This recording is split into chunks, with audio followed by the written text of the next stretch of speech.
ګرانو کتونکو سلامونه، علف خان شرپوی یم او دا مهال زه په یو ډېره بختور دستوره کې موجود یم چې د دریو فریقینو ترمنځ راضینامه وشوله د جرګې د مشرانو د بھرپور کوشش وروسته.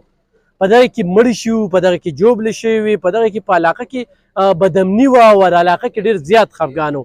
نو یو شمېر مشرانو په دې کې کوشش وکړو. زما په څنګ کې د جرګې مشران موجود دي، د دې علاقې ستر علم مفتی صاحب را سره موجود دي. د هغوی سره به یو څو خبرې اترې کوو. نن ډېر د خوشحالۍ محفل دی، ډېر ستر مشران دغه جرګې ته د دغه جرګې د فریقینو درناوي دپاره دلته کې راغلي وو. نو ډاکټر صاحب سره څو خبرې اترې کوو. ډاکټر صاحب دا ته ووایه چې څومره وخت هم په دې جرګه ولګېده؟ علف خان الله دې ډېر عزتمن کا او ستا د خشته خبرو نه وروسته زموږ د خبرو خو داسې خاص فن به نه وي. الله دې تعالی ډېر عزت درکړي چې دې ځای ته راغلې. دا کم از کم 2 کاله د دې بدی وشو او په دې کې موږ تقریبا د 2-3 ورځې نه موږ لګیو. ما سره دا نور ملګري مو حاجي فرمان صاحب او کبیر جان دي، ټول ملګري ډوبونه د اډو. خو زما په زړه کې یو ارمان دی او هغه دا دی چې الله دې د چا کور هم نه نواري. کوشش دا پکار دی که یو دوه روریان خپلو کې جنګ وکړي نو د کلي خاص کر علماو له پکار دی چې راپاسي. زما زیاته کیدا د کلي د غټو خلکو نه ده او د علماو نه، ځکه چې دوی د سره د چاکوسي نه دي، په دې کې دوی ته ځان لږ داسې سپک ښکاري.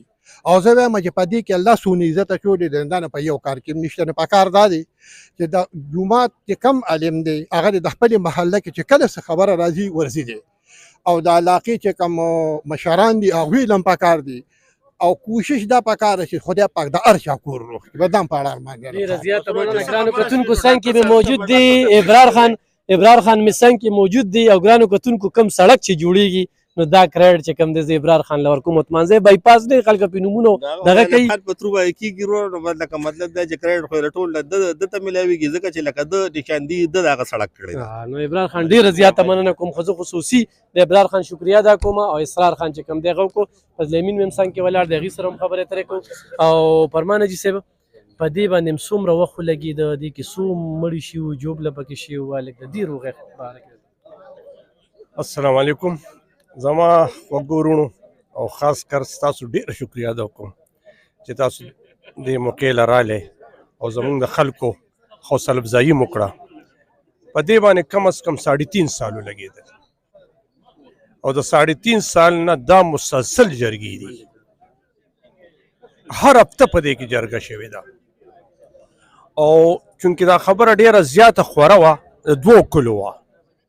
دا لږ زیامت خو ډاګې و، خو زمونږ د ترنو کلي نه د سردار داود خان دي خور کړې وه. نو دشمني د 2 کلي وه. نو تکلیف دا و چې دواړه کلي به د رضا کول. نو وخت پکې 3.5 سالو یو کس پکې مړ شو، ضیا محمد، چې د هغې په خپل کور کې څه سپېدارو باندې خفګان راغلی و. ټول سپېدار د 15,000 روپو او دا دونه تکلیف یې دا 3.5 کاله تېر شو. نو څنګه چې حمید حاجي صاحب تاسو دا خبره وکړه، حقیقت خبره دا ده که موږ سوچ وکړو نو داسې معاملات به نه راځي. خوشحاله یې خواري؟ نن ډېر زیات خوشحاله یم او ستاسو ټولو ډېر شکریا ادا کوم. ډېر خوشحاله یم. ګرانو کتونکو 3.5 کاله دا د هغه جرګمازو لپاره یو عبرت دی چې هغوی هفته 20 ورځې لاړ شي او خبرې وکړي، نو بیا هغه کوم فریق چې متاثره شوي دي نو په هغې بیا بدماشۍ کوي. د مړه په رخصه موږ دله روغه کوو، دا چل دی. په جرګه کې به وخلې کېږم، ټکولې کېږم، سپورې ستغې هم درته ویلې کېږي. دا ثواب یې چې کړی مفتی صاحب راته موجود دی، ثواب هسې بېڅه نه میلاویږي. دې ثواب دپاره به ستړی کې، خو 3.5 کاله کوشش آخر کار رنګ روړو او نن په ترنو کې، په کوټ کې، په نوي کلي کې، په دې ټول علاقه کې ډېره زیاته خوشحالي ده.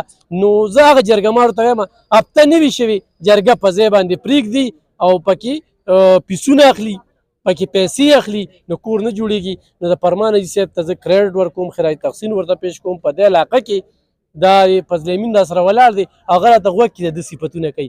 نور چاله چې د ده صفتونه راته کوي، دا غورې ښه خبره ده چې پیشي پناه د خلکو صفت کوي. خلفن یو خبر کو، خلفن چې یوازې دا روغه نه چې په هره روغه کې مو ټوله خرچه د خپله جیبه کړې. که دا نن تاسو وینئ دا خرچه هم د جیبه ده، دا هم د پاټو نه ده.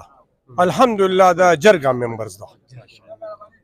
ګرانو کتونکو دا ډېره ضروري ده. مفتی صاحب د جرګې اهمیت، د جرګې د مشرانو 3.5 کاله ستړی، ما چې څنګه د ثواب خبره وکړه، دا ثواب په هوا نه میلاویږي. دې باندې بس علم خان صاحب ستاسو ډیره شکریا چې تاسو هم د مبارک مجلس ته راغلي یې او د جرګې د فضیلت او د اهمیت پته خو د دې نه لګي چې رسول الله صلی الله علیه وسلم د نماز با جماعت د جمع مونځ اهتمام او اهمیت بیانوي چې جمع سره مونځ دا په 20 درجو باندې برابر دی لیکن د یو دو قبیلو په منځ کې څه خفګان راغی پیغمبر علیه السلام ته پته ولګېده د مازدیګر ټیم نبی علیه السلام هغه فریقینو پسې لاړو روغه کوله لکه ډاکټر صاحب شکو ګیلو کو چې زمونږ علما کرام د چا کوسې له په روغه کې نه ورځي نو رسالت مآب صلی الله علیه وسلم کوسې له ورځي نو زه سیم او بل علم څه دی او بل څه دی په کار د چې موږ پردو کوسو له ورشو نبی علیه السلام کوسې له ورغې او د هغه روغه چې کوله نو هغې ټیم واغشتو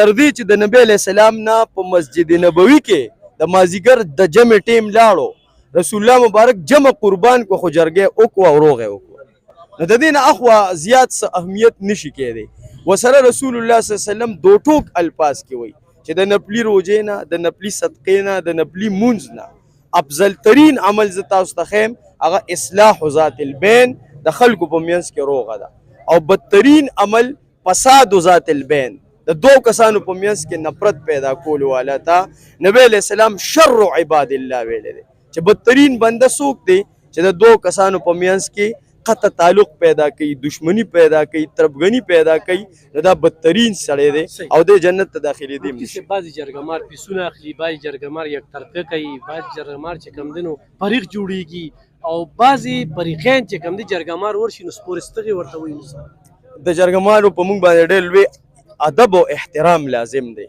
دا هغه خلک دي چې دا کریم دي که دا خلک نه وي نو زمونږ د ځمکې زمونږ د خطې به د جهنم منظر په دنیا کې پیش کړی نن دا 302 روغه وشوه خو 3.5 کاله دی پسې د فرمانجي صاحب د ډاکټر حمید صاحب او د هغه د ګروپ او د ملګرو ستړې پرته ده نو دا خلک زمونږ محسنین دي او د دوی شکریا په موږ لازمه ده که موږ د دوی شکریا نه ادا کوو نو موږ د الله شکریا هم نه ادا کوو هر چې دا بل سوال دی چې جرګمار فریق جوړ شي یا پیسې علي نو دا بدترین انسان دی رسول الله مبارک صلی الله علیه وسلم فرمای چې بدترین انسان هغه دی چې په دنیا کې ډېرې زیاتې نیکۍ کړې وي خو پردي حقونه والي او د حقونو په وجه باندې د ده نه هغه ټولې نیکۍ په آخرت کې واغشتې شي او د دیوالیه شي څه ته چې موږ دیوالیه وایو د نیکو حوالې سره نو که دنیا کې زه په جرګه کې له 100 روپۍ ووام له 100 روپۍ والم نو ظاهر کې خدا ماته نه په ښکاره شوه خو خپل آخرت مې ځان له تباه کړو او د رشوت خورو په زموره کې رالم